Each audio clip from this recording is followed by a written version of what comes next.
Iniciamos los varones y mis hermanas acompañan a nuestras compañeras.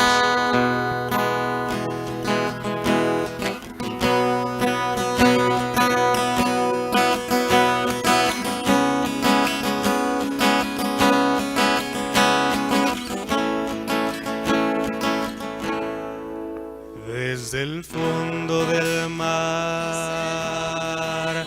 del más alto lugar, del más hondo abismo, te alabaré desde mi corazón. Fuerte o débil esté, cada instante de mi vida, con gozo yo diré que tú eres la roca eterna, Señor sobre cielo y tierra, tú eres Dios, que toda criatura adore, que toda nación se postre a ti, Señor, tú eres Dios. Desde el fondo del mar, del más alto lugar, del más hondo abismo, te alabaré desde mi corazón. Fuerte o débil esté, cada instante de mi vida, con gozo yo diré que tú eres la roca eterna, Señor sobre cielo y tierra, tú eres Dios, que toda criatura adore, que toda nación se postre a ti, Señor, tú eres Dios. Que tú eres la roca eterna, Señor sobre cielo y tierra, tú eres Dios, que toda criatura adore, que toda nación se postre a ti, Señor, tú eres Dios.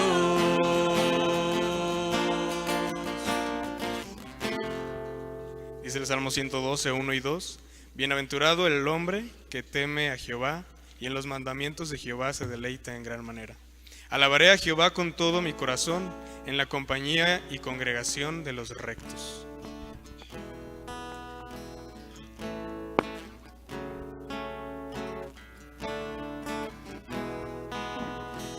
Cante al Señor toda la creación, honra y poder, majestad sea al Rey.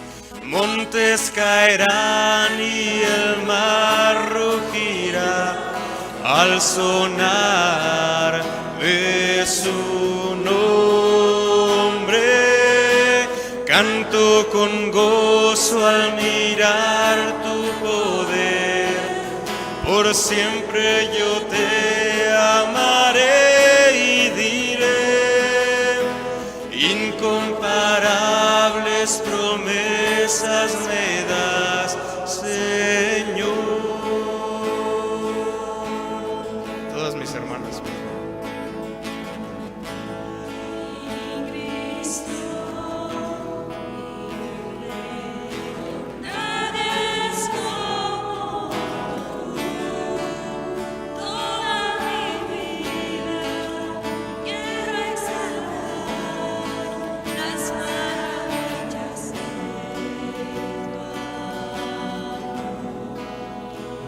Varones. consuelo, refugio, torre de fuerza y poder, todo mi ser, lo que yo soy, nunca cese de adorar.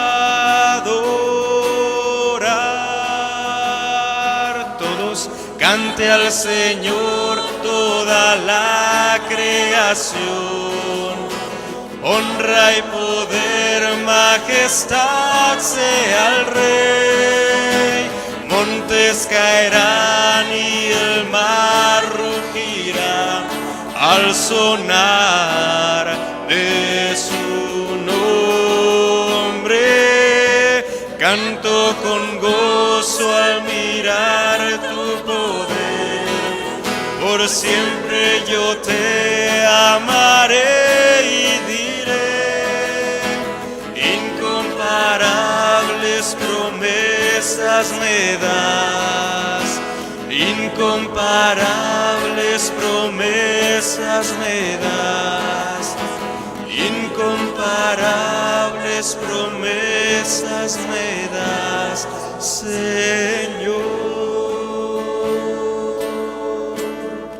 Sea el nombre de Jehová bendito desde ahora y para siempre. Amén. Pueden ocupar su lugar.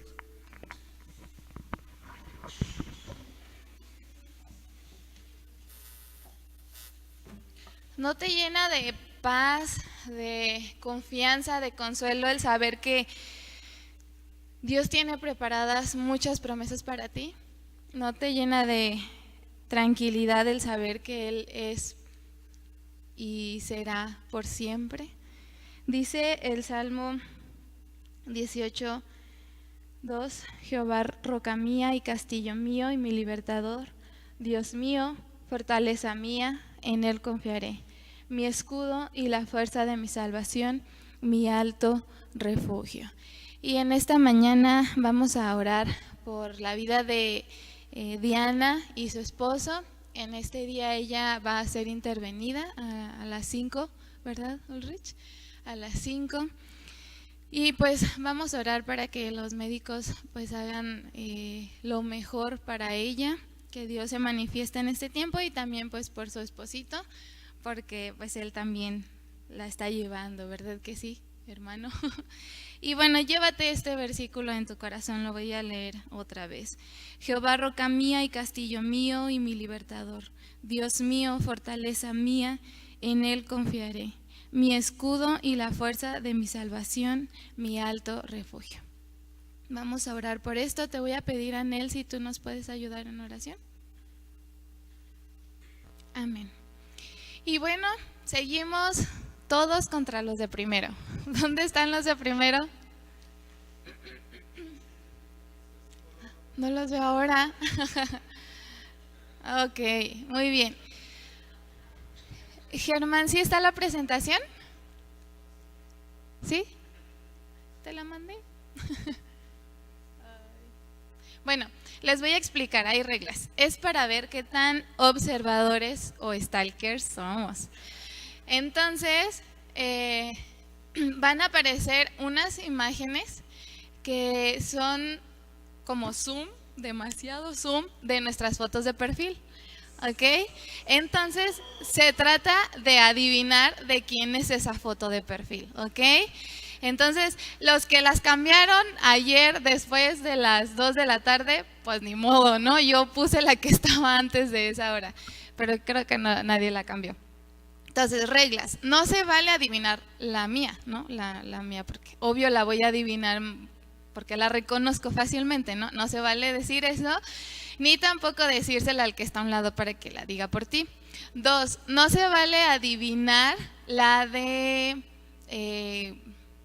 relaciones muy cercanas, es decir, Ges no puede adivinar la de Anel y Anel no puede adivinar la de Ges, o Lidia la de Quique o Quique la de Lidia, y tampoco por roomies, ¿ok? Entonces esas son las únicas reglas. No importa. Entonces sí, está, no puedo adivinar la mía, ni la de mi novio, esposo, ni roomie, ¿ok? Va. ¿Sí está, Germán? Ay. ¿Y Anel? Te la mandé a tu Facebook. Pues ahí siempre te mandaba todo. Creo.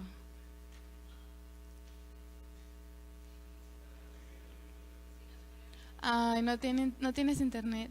Oh.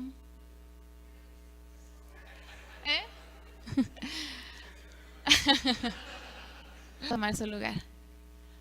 Me dice Germán que ya está. Entonces, va a aparecer la primera imagen.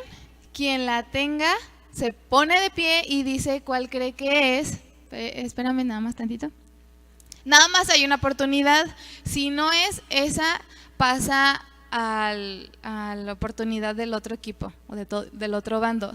Si no tampoco la adivina, pues ya pasamos a la que sigue. ¿Sale? Entonces ya está la primera. No se vale estar viendo en Facebook. Ahí está. ¿Quién la tiene? No. Gama. Yurami, ¿me ayudas otra vez anotando? Ahí está. Yura, ¿me ayudas? La que sigue. Didia. No, ¿los de primero la tienen? No, solo hay una oportunidad para cada equipo. No. ¿La puedes poner? No, solo hay una oportunidad. Erarim, la que sigue. No, es trampa. ¿Isaac? Sí. Los de primero. La que sigue. Lidia. Yurami. La que sigue. Joy. Gaby. Exacto. Iván. Jacob. Exacto. No se vale. Iván. Lidia, bien.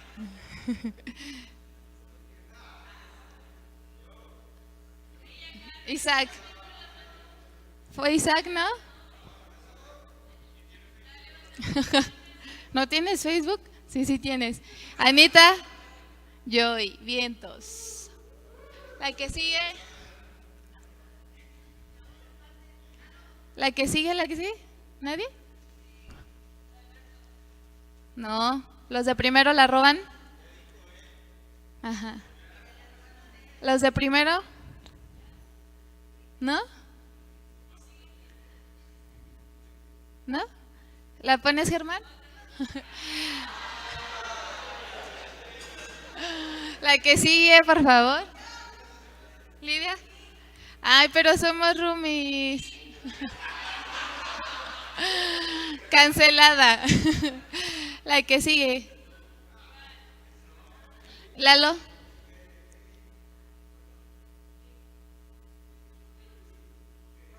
Bien. ¿Esta? ¿Caleb? Quique. Bien. Fue Lalo y luego Quique. Y luego Caleb. Ahí está la que sigue. Sí. La que sigue, por favor. Lidia. Eunice, muy bien.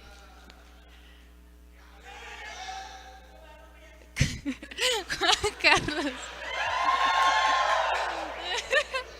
La que sigue. Lidia. Sí. La que sigue. Iván.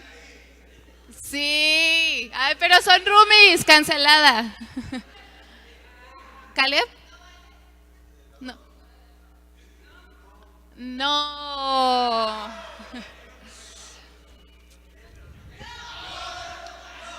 De todas formas no somos de primero, díganla. Muy bien.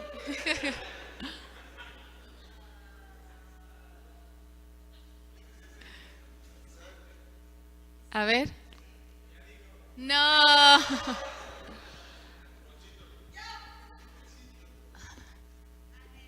Muy bien.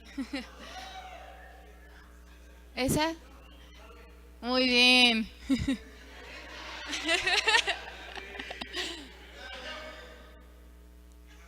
Sí.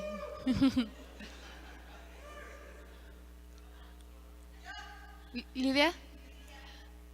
Exacto.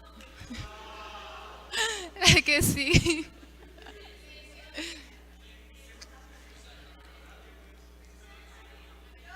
¿Lidia?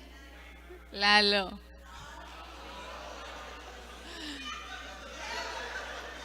Caleb te ganó. No, Ges. La que sigue.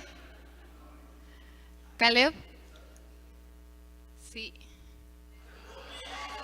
¡Ay, son roomies! Cancelada, cancelada. ¿Quién?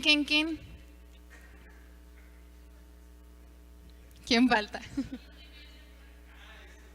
Pues dila. Ajá, muy bien. La que sigue. Y es la última, Anita. Diego. Muy bien. ¿Cómo quedamos? ¿Cómo quedamos, Yura?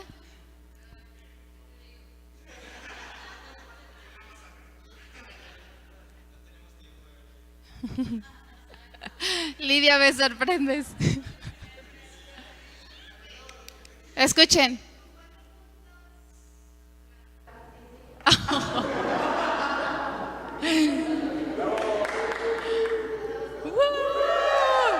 Ni modo. Bueno, pero eso puede que indique que ustedes son estudiosos, que no andan en Facebook, que están haciendo sus tareas. Sí, claro.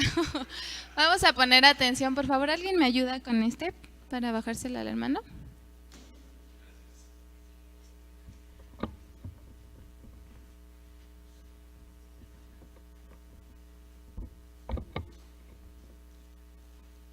Bien, a una semana de acabar el primer bimestre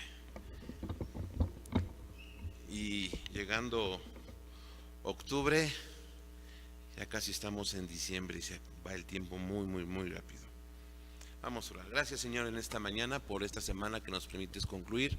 Gracias también porque estamos por concluir el primer bimestre de este año escolar. Gracias por mis hermanos, por cada uno de ellos, los maestros, los alumnos, los trabajadores, los administrativos. Gracias por las experiencias dadas y las que también faltan. En el nombre de Jesús, amén. Cuando nos llega una carta o un mensaje o un WhatsApp, se empiezan a generar expectativas, ¿no? Por eso pedimos que apaguen su WhatsApp y sus mensajes, ¿no? Vibra ahí, dices, ¿quién será? ¿Qué me querrá decir? ¿No? Ya ves ahí el remitente. ¿Qué es la noticia? Un mensaje de celular, un correo electrónico, un documento que llega a nuestra casa dirigido a nosotros, siempre es razón de inquietud en nuestra mente. Si es del banco, ya nos imaginamos qué va a ser, ¿no? Si es de una persona con la que estamos distanciados, puede que el corazón brinque. O si es de parte del control escolar, allá como 2 semanas después de que acabe el bimestre, ya te imaginas que puede estar llegando. Así que un recado, una carta, un mensaje nos genera cierta expectativa, puede ser positiva o puede ser negativa. Pues los exiliados de Babilonia recibieron una carta nada más ni nada menos que del profeta Jeremías, un profeta de Dios.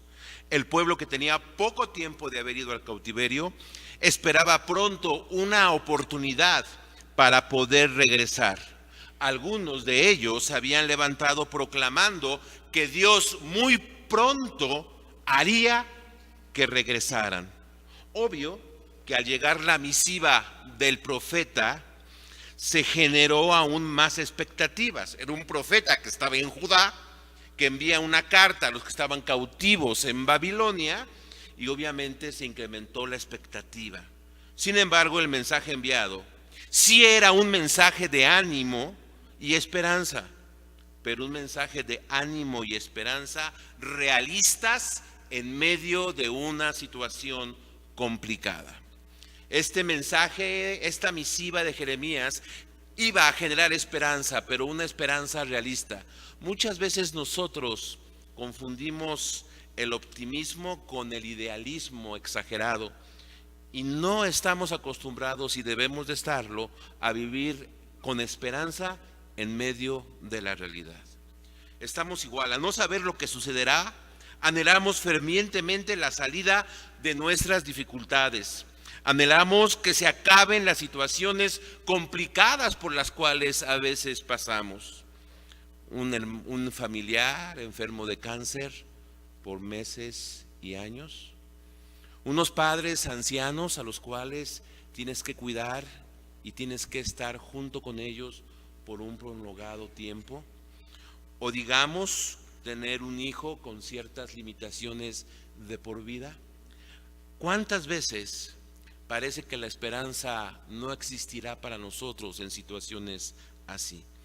Esta carta que el Jeremías manda al pueblo de Israel estando cautivo nos va a ayudar a generar esperanza en medio de cautiverios, en medio de exilios, en medio de situaciones difíciles. Para eso tenemos que reconocer tres cosas. El profeta con esta misiva quiere que el pueblo que está ya cautivo tenga esperanza, reconociendo por lo menos tres cosas. Primero, reconocer la soberanía de Dios en nuestra historia. Versículo 1 dice que Nabucodonosor llevó cautivos a los judíos. Versículo 4 dice que Dios llevó cautivos a los judíos. A veces decimos que la Biblia no se contradice o no tiene paradojas, pero al final, ¿quién llevó cautivos a los judíos? O si la pregunta es más personal, ¿quién te llevó al cautiverio? ¿Quién te llevó al exilio? ¿Quién te llevó a la iglesia donde estás? ¿Quién te llevó al seminario que escogiste? ¿Te das cuenta? ¿Dónde está la paradoja? Nada escapa a su plan. Tenemos que entender que Dios es soberano y nada escapa a su plan. Esto es una verdad que no es fácil de aceptar, porque en verdad es difícil de explicar. La política expansionista de los imperios antiguos y de los imperios modernos, las maneras en que subyugan a los pueblos inferiores, parecen más bien obra del maligno y no de Dios. Sin embargo, no sale del plan de Dios. Nabucodonosor, Ciro, Alejandro Magno, César, los califas, Carlos Magno, Luis XVI, Enrique VIII, Franco, y podríamos irnos con todos, aún nombrando algunos gobernantes de nuestro país, podrían parecer tener control de todo. Sin embargo, Jesús mismo le dijo a Pilato: no tienes autoridad más que dada por Dios. Debemos recordar que Dios no va a permitir que pase más allá de lo que Él tiene planeado. ¿Y sabes qué es lo peor que nos puede pasar? Lo que cualquier humano puede hacer, no más, porque Dios ha puesto el límite. No debemos olvidar entonces que nada escapa a su plan. Y también no debemos dejar de ser responsables, o reconocer más bien que cosechamos lo que sembramos. El pueblo de Judá padeció el exilio por su pecado y por su maldad. Esta es la otra cara de la moneda sobre la soberanía de Dios. Nada escapa a su plan, pero eso no quiere decir que tú no tengas la culpa, o mejor dicho, que nosotros no tengamos la culpa. Nada escapa a su plan, pero eso no quiere decir que tú y yo no seamos responsables. A veces enfatizamos tanto la soberanía de Dios que soslayamos o despreciamos o queremos que no se note nuestra responsabilidad. Bueno, al fin que todo está en manos de Dios, y todas las tropelías que hicimos pensamos que no se van a tomar en cuenta, y no es así. Si leemos con atención el libro de Jeremías en los capítulos siguientes, no deja de haber reproches ni acusaciones contra Judá. Es verdad, Dios promete salvación y en su soberanía Dios les ha llevado hasta Babilonia. Sin embargo, no quiere decir que Judá sea una perita en dulce. Ni nosotros tampoco, No pensemos que somos una perita en dulce. Somos responsables de lo que nos pasa y debemos aceptar las consecuencias que Dios ha establecido por nuestros actos. Lo cierto es que parte, y a veces buena parte de lo que nos sucede, nosotros mismos nos lo buscamos. Así es de que no digamos, me reprobó. No digamos, me sacaron. No digamos, me rechazaron. Que muchas veces nos lo buscamos y nos los ganamos a pulso. A pulso. Recuerdo hace tiempo, en algún de estos grupos de WhatsApp en los que uno participa y también en los de Facebook, un hermano estaba agradecido con Dios porque le habían regalado un iPad. Está padre, ¿no? Es que y fue muy contento al centro, allá donde hay un montón de gente, con su iPad en la mano, para comprar una funda. Y luego, ¿qué creen que pasó? Que le robaron el iPad. Pero todo está en la soberanía de Dios. Qué malagradecido con aquel que le regaló el iPad. ¿Te das cuenta? Sí, nada escapa a su plan, yo estoy de acuerdo. Pero no quiere decir que tú y yo seamos inocentes. Y debemos aceptar el veredicto de Dios. Él ha trazado el camino que nosotros mismos nos buscamos. Por lo tanto, hay que aceptarlo con una buena actitud y no con el cinismo de que se perdió el iPad por la soberanía de Dios. Me daba la impresión, no sé por qué, de que estaba escribiendo eso para ver si alguien le regalaba otro iPad. Y muchas veces hacemos así. Muchas veces hacemos así. Nos ponemos o explicamos nuestra situación de la cual nosotros somos responsables para que algún buen hermano sea presa de nuestra irresponsabilidad. ¿Y sabes qué es lo triste? Que a veces lo hacemos intencionalmente. Es verdad. Los judíos debían aceptar que pasarían un buen tiempo, bastante tiempo, fuera de su patria. Las cosas no se iban a acabar. La expectativa de la carta había generado, ya pronto vamos a regresar. Seguramente es el aviso de que ya Dios nos va a regresar. Apenas llevamos 5 meses de exilio y ya Dios nos va a regresar. No. Iban a pasar, ¿cuántos años dice el texto? 70 años. ¿Cuánto tiempo va a durar tu exilio? Como nos han dicho en las reuniones de capacitación que tenemos, lo que debe de durar, lo que tiene que durar, y debemos aceptarlo. Habían dejado de existir como una nación independiente, siendo extranjeros en tierras ajenas y aún hostiles a ellos. ¿Sabes? Eso era lo mejor. Permanecer en el exilio. Vamos a ver por qué después. Pero lo mejor para nosotros es permanecer en el exilio que Dios ha planeado por nuestra irresponsabilidad. Si notamos dónde está la paradoja, ¿sí? Dios ha preparado exilios y cautiverios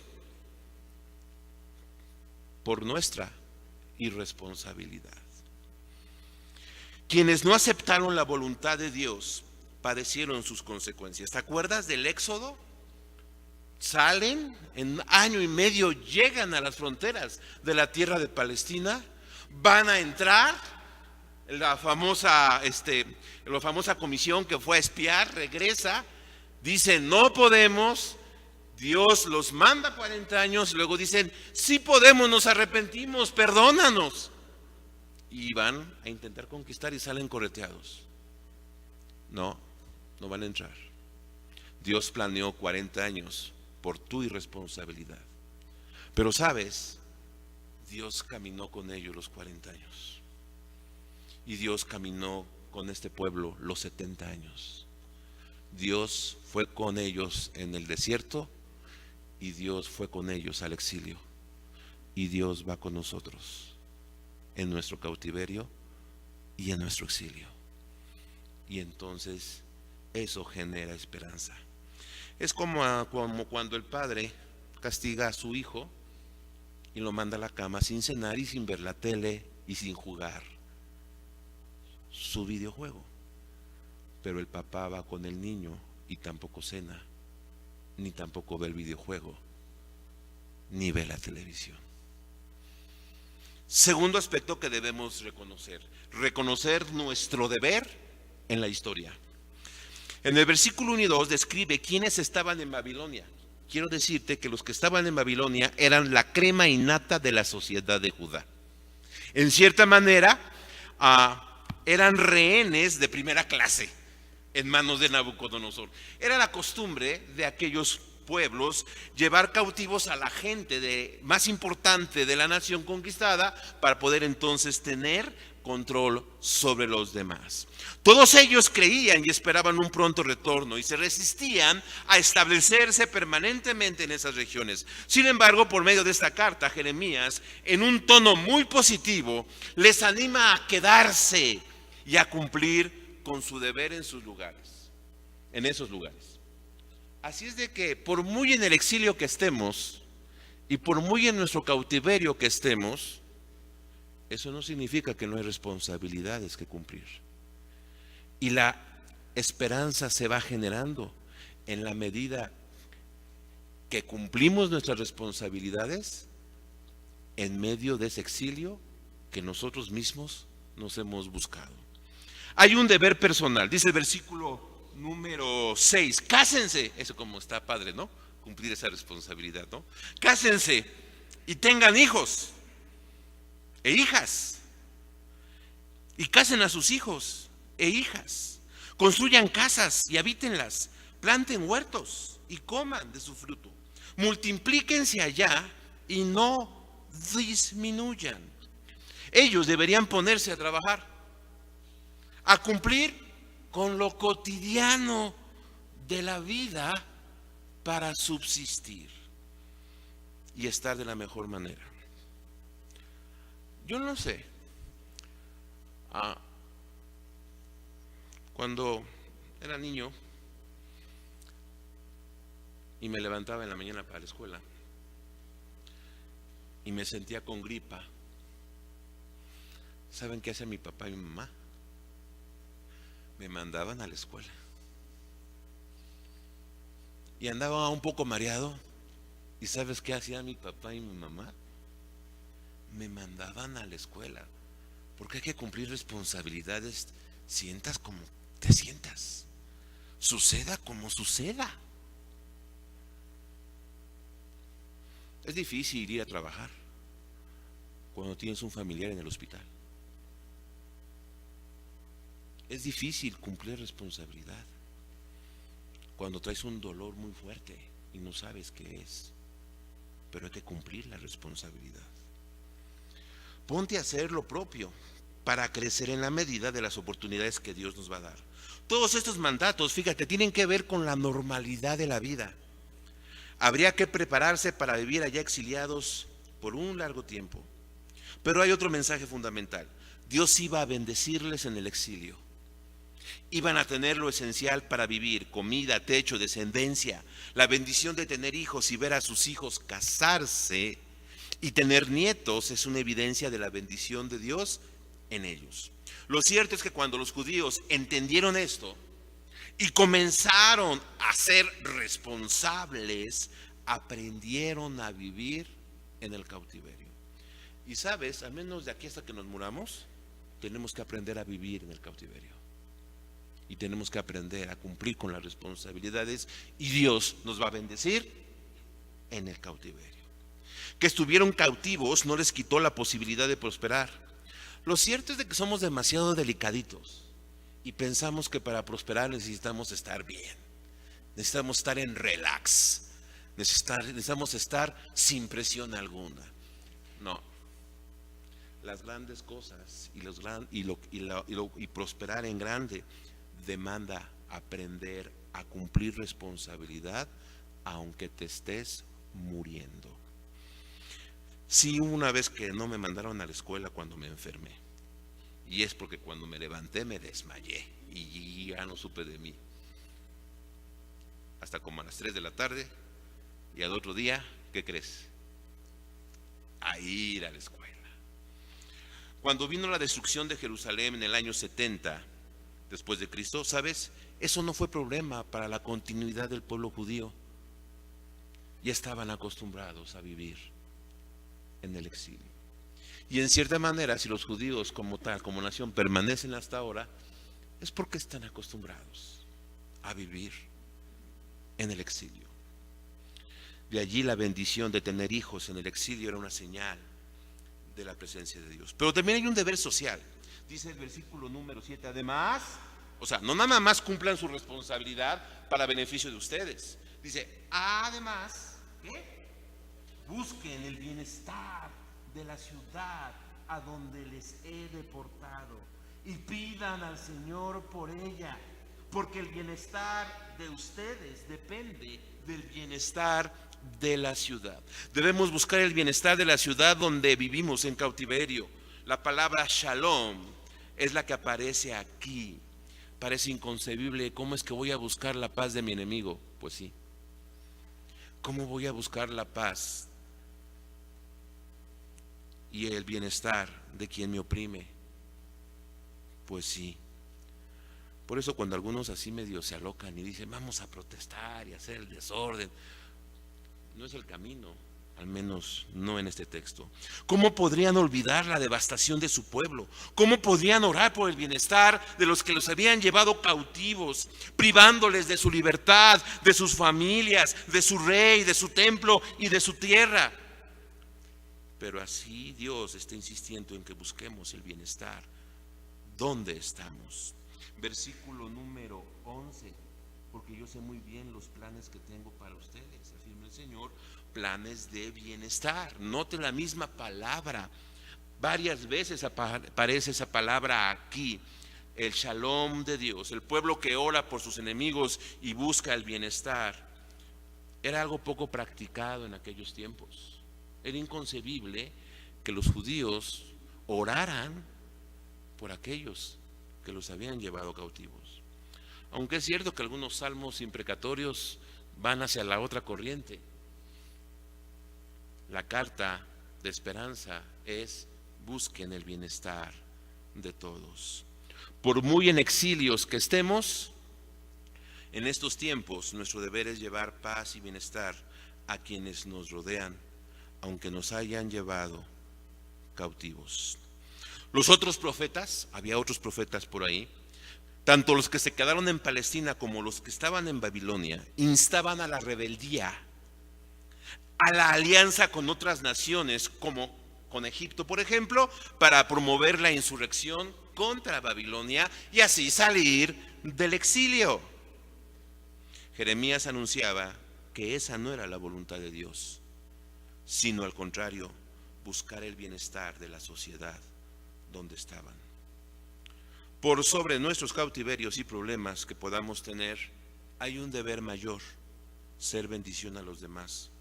Pablo lo decía: si tengo sustento y abrigo, debo estar contento y dedicarme a ser bendición a los demás. Ser bendición a los médicos que nos atienden, a los abogados que nos ayudan, a los contadores que nos hacen nuestras declaraciones, a nuestros jefes y nuestros compañeros de trabajo, a nuestros maestros y compañeros de escuela, en fin, a la sociedad que nos rodea. No importar si no hay templo, no hay tierra, no hay sacerdocio, podemos ser bendición a los demás. Y además hay que también cuidar el deber espiritual. Versículo número 8 dice allá: así dice el Señor Todopoderoso, el Dios de Israel: no se dejen engañar por los profetas ni por los adivinos que están entre ustedes. No hagan caso de los sueños que ellos tienen. Ya lo dejamos entrever. Había otros profetas que anunciaban lo que el pueblo quería oír. ¿Te suena? Cuando vas y buscas un consejo y estás esperando lo que tú quieres y no lo que te dice. Estos profetas mentirosos eran como la teología de la prosperidad. pronto saldremos. Declara y verás cómo serás transportado desde Babilonia hasta Palestina.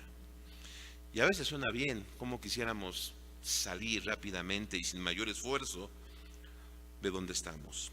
Era el canto de las sirenas. Algo así decían: estamos padeciendo injustamente y Dios vendrá pronto a rescatarnos. Decretamos que todo lo malo acabará y estos enemigos nuestros morirán. Por lo tanto, rebelémonos contra ellos y salgamos de aquí sin que nos importen nuestros vecinos. Cualquier parecido con la realidad no es mera coincidencia, es la realidad. De cierto que son los mensajes que nos gustan oír, aquellos que nos dicen: tú tienes tus derechos y no te dejes. Nos encantan. Y yo no digo que las injusticias están bien, pero cuando revisamos las injusticias que padecemos, bien sabemos que bien nos las merecemos.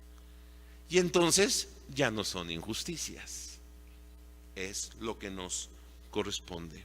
Y cuando aceptamos lo que nos corresponde, Dios nos bendice.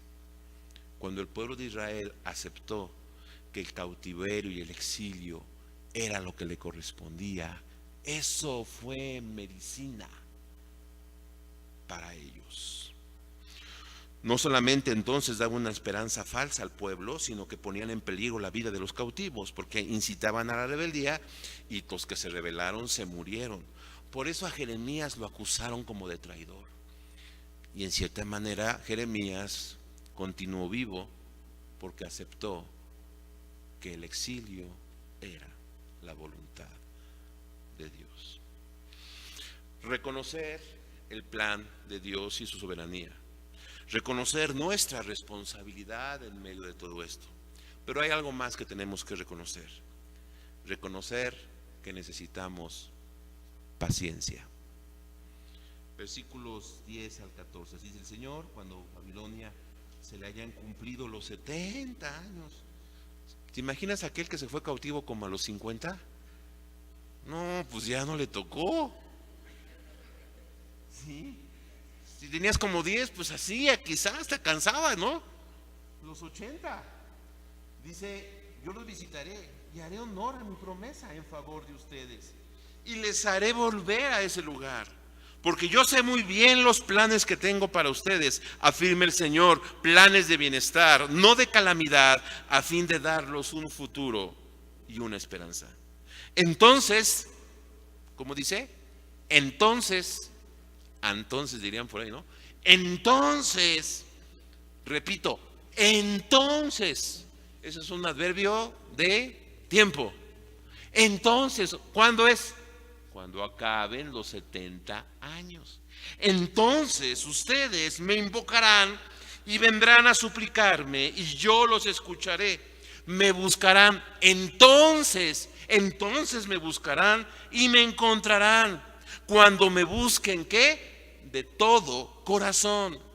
Me dejaré encontrar, afirma el Señor, y los haré volver del cautiverio. Yo los reuniré de todas las naciones, de todos los lugares a donde los haya dispersado, y los haré volver al lugar del cual los deporté, afirma el Señor. La promesa de Dios está puesta y Él la cumplirá a su tiempo y a su momento. Dios mueve la historia y todo lo tiene listo. Lo que nosotros requerimos es paciencia. Paciencia. ¿Qué es paciencia? Dicen nuestras definiciones de Character First. ¿Se acuerdan? A ver, ¿qué es paciencia? Ahí te va. Aceptar una situación difícil sin fijar un plazo para que se resuelva. ¿Va de nuevo? Aceptar una situación difícil. Ay, mira qué difíciles situaciones tenemos, ¿no? O sea, como si en verdad ya me quiero casar, o sea, como si fuera una situación difícil no casarse. Pero bueno, eso es parte de aceptar una situación difícil sin fijar un plazo para que se resuelva. ¿Qué es lo contrario? El desasosiego. Debemos ser pacientes para esperar que Obvio, los tiempos de Dios en la historia. Dios tiene un plan para Babilonia y aún va a usarla por 70 años. ¿Sabes? Ciro no había nacido. Teníamos que esperar a que nazca Ciro. Tampoco había nacido Alejandro. Tampoco había nacido Augusto. Ni Juárez, ni Hidalgo, ni Morelos. A su tiempo nacerán. A su tiempo vendrán las bendiciones de Dios. Dios sabe cuánto tiempo y cuándo acaba. Dice el refrán que no hay mal que dure ¿qué? ¿Por qué el refrán no dice no hay mal que dure 2 segundos? Porque dejaría de tener sentido la paciencia. No hay mal que dure 100 años. Mientras tanto, no debemos dejar que las presiones de 70 años emboten nuestro sentido y nuestra conciencia, pero sobre todo nuestra responsabilidad. Cuando surgen dilaciones que nos exigen esperar a alguien o a algo más, la paciencia es usar ese tiempo de espera para avanzar tareas fructíferas en vez de ponernos nerviosos y consumir las energías en quejas. Sí. Por eso, mira, cuando vas a ir ahí al Seguro Social o cuando vas a ir al banco, llévate tus apuntes de griego para que estés ahí repasando mientras. Porque la paciencia no es estar, ay, aquí estoy, uy, qué paciencia. No, la paciencia es hacer algo que puedas hacer mientras Dios resuelve lo que tiene que resolver. Sí, también debemos esperar el cumplimiento de las promesas de Dios. Dios sabe muy bien lo que tiene planeado para nosotros. Dejemos que lo cumpla y lo traiga en su momento. El texto habla por sí mismo. Después de entender el contexto, entonces podemos comprender. Los planes de Dios son buenos en su tiempo. La paciencia consigue la paz y la precipitación los lamentos. La primera, riqueza. La segunda, pobreza.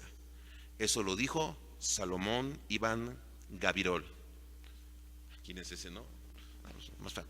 Para que se oiga bien y le crean, ¿no? Fue un filósofo y poeta judío en la España musulmana del siglo XI. La paciencia consigue la paz y la precipitación los lamentos. La primera riqueza es la segunda pobreza. En medio de la maldad y el sufrimiento del exilio, Dios tiene un plan de bendición especial para todos. Recuerda la historia de José. Cuando sus hermanos le dicen, oye, perdónanos, no se apuren, todo esto Dios lo llevó para ser de bendición a otros. La esperanza es la futura restauración y el bienestar de nuestra vida y se combina con una bendición más grande de lo que habían podido imaginar cuando marchaban hacia su destierro. Jehová no los iba a dejar en el exilio como tampoco los dejó en los 40 años. Pero sobre todo, tenemos que tener paciencia para instaurar cambios verdaderos. Entonces me invocarán y seré hallado. Tiempo para arrepentirse. Ellos necesitaban 70 años para cambiar su corazón, para buscarlo de todo corazón. Porque si se regresaban a los 3 meses, o al año, o a los 10 años, o a los 35 años, iban a regresar a Palestina, pero no buscarían a Dios con todo el corazón. Tuvieron que esperar 70 años. ¿Para qué? Para que el corazón cambiara. Así es de que si sientes que tu exilio es muy largo, así es el cambio que requiere nuestro corazón. Porque entonces me buscarán y me buscarán de todo el corazón. El pueblo debería cambiar el corazón y eso le llevaría 70 años. Entonces van a invocar su nombre, van a buscarle y le van a encontrar, porque van a buscarle con todo su corazón. Habrá una nueva disposición o una nueva disponibilidad de Jehová para ser hallado cuando se vuelvan y se tornen hacia Dios. Él será hallado. Cuando lo invoquen van a ser escuchados. La mente o corazón fijado en el Señor y su guía va a lograr su meta. El pueblo va a ver que hay un futuro para ellos, que está dentro del plan de Dios. ¿Por qué tarda Dios? Porque está cambiando nuestros corazones, porque quiere que le busquemos de todo corazón. La esperanza para nosotros radica en confiar en la soberanía de Dios para cumplir fielmente nuestro deber y ejercer la paciencia para ver el cumplimiento de sus promesas, primeramente en el fondo de nuestro corazón. Que Dios nos bendiga.